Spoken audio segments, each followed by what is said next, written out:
And we are back with Erika Brown of the Manchester Cricket, or the Essex Cricket, or the Cricket, or the Manchester Essex Cricket. Any way you want, Erika. You have it all for us every week here at Cape Ann Today. Welcome back once again. Hey there. Hey guys. Heather, it's great to see you again. I haven't seen you for a couple of weeks. I know. I missed you last week. Great to see you. Yeah, you guys there was so much stuff going on in Gloucester. You guys were dividing and conquering for a while there. Yes, right. But we understand it's still an exciting week in Manchester and Essex, right? Don't laugh. It's a little bit of a lull. It's not that exciting this week, but well, I was worried. I was missing something. I was thinking, what is happening? What is happening this morning? So I'm glad I'm not missing anything. But you've got some great stories, I know. Yeah, no, we do have a good issue this week. It's a little bit of a lull because I do think that we're going to be coming up on some things with election and town meeting and all these issues coming up. But for now, there are things that are sort of happening that have big implications for the summer. The first thing I would tell you is Bayonne Pike put out an announcement last week about Tux Point. It was an update. I don't know if you remember, we have talked about this before, that there's been a lot of activity in terms of improving the infrastructure of our kind of harbors and our dock areas. And that's been led up by Bayonne Pike.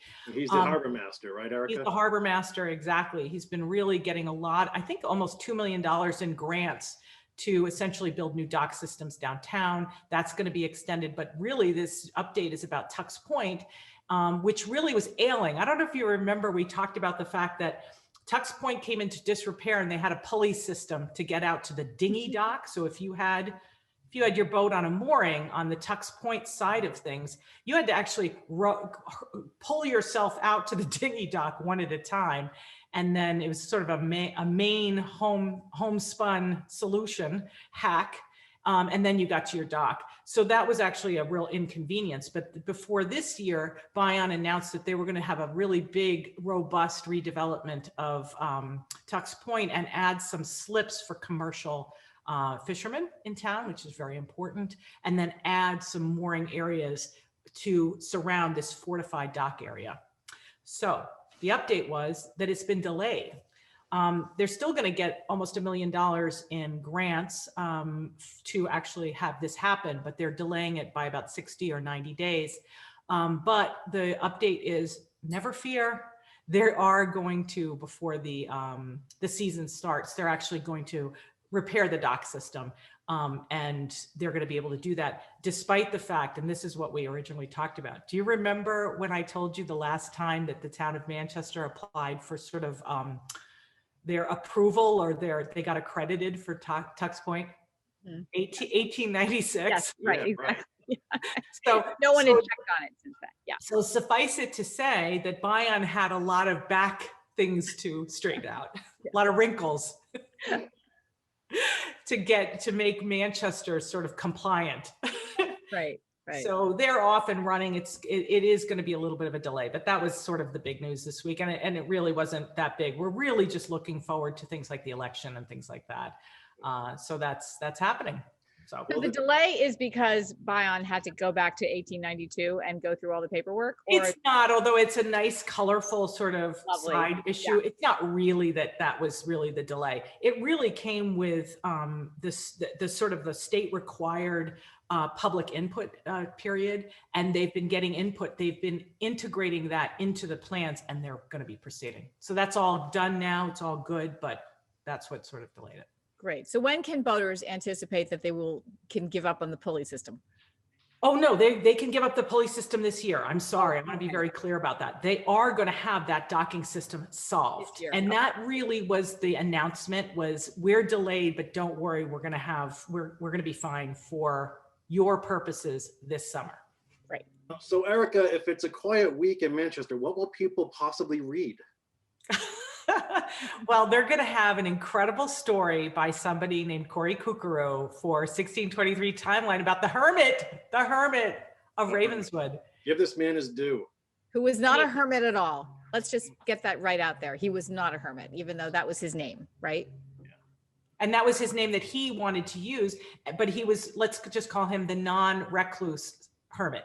Right. Yeah, this right. is Mason. Totally social hermit. Right. And he referred to himself as the hermit when he was a writer for Forest and Stream magazine, which ended up being Field and Stream magazine. He referred to himself as the hermit, and that's how people referred to him. And then he ended up receiving 50,000 guests at his little cabin in Ravenswood Park over on Bonds Hill by Stage 4 Park. I think he was there for 33 years or so. Yeah, I mean, it's a fascinating story about sort of essentially what would be called a squatter today, right? Or somebody who was sort of going back to basics and decided to live off of the land. And he built himself a little cabin, first in the hill overlooking Stage 4 Park, and then migrating over towards Ravenswood. Before it was Ravenswood Park as we know it today, right? Right, correct. And Yeah. he was also an early conservationist, right, Corey? I mean, he really understood the flora and fauna of the area, and Naturalist, a conservationist. He was a world-renowned ornithologist and botanist. Yeah, he would classify everything that he found around his cabin and study animal behavior for years on end, and documented everything, and had his own book that came out in 1903, A Hermit's Wild Friends. You can still get that at all the local libraries here too, if you want to check that out.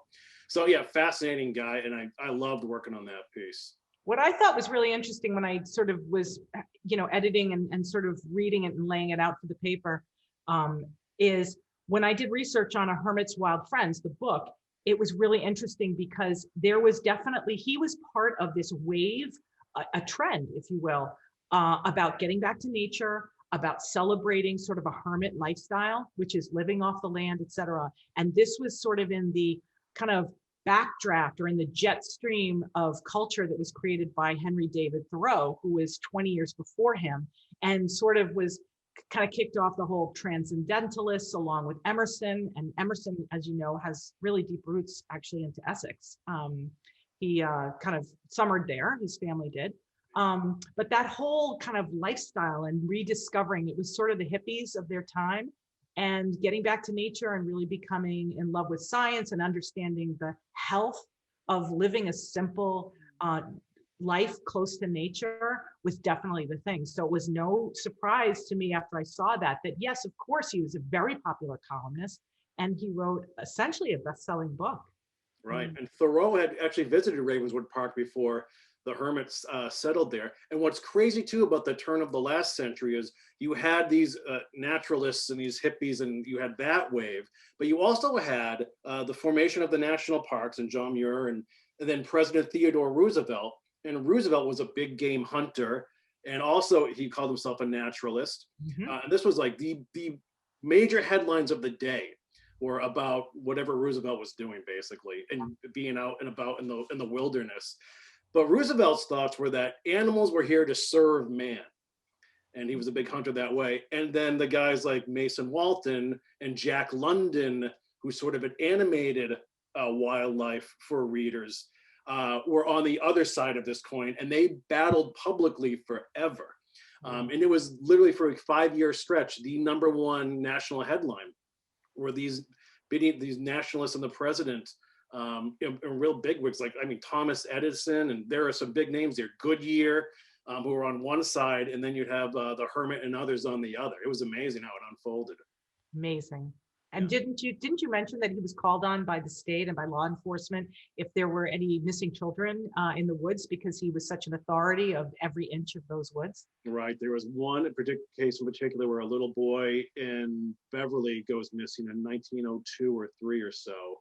And the state calls upon the Hermit to go through Cedar Swamp and all those spots where he thought the boy would probably end up. And he was saying in the papers then that if he's in the swamp, you're not going to find him, like he's already gone. But that case lasted more than a year. It was basically the Hermit, and even the state had like this one special bloodhound dog, and the dog stayed at the cabin with the Hermit. So they would get up at the crack of dawn and go on their own routes because they could get through the brambles and all that better than the police.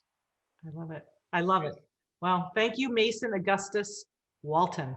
Yeah, and the spread looks awesome too, Erica. The cricket, you've done such a great job with those timeline pieces. I mean, it really looks sharp. Well, our readers love them. We'll see what's next. Okay, Erica, have a great weekend or All week. right. We'll see you soon. Okay, bye. Thanks, guys.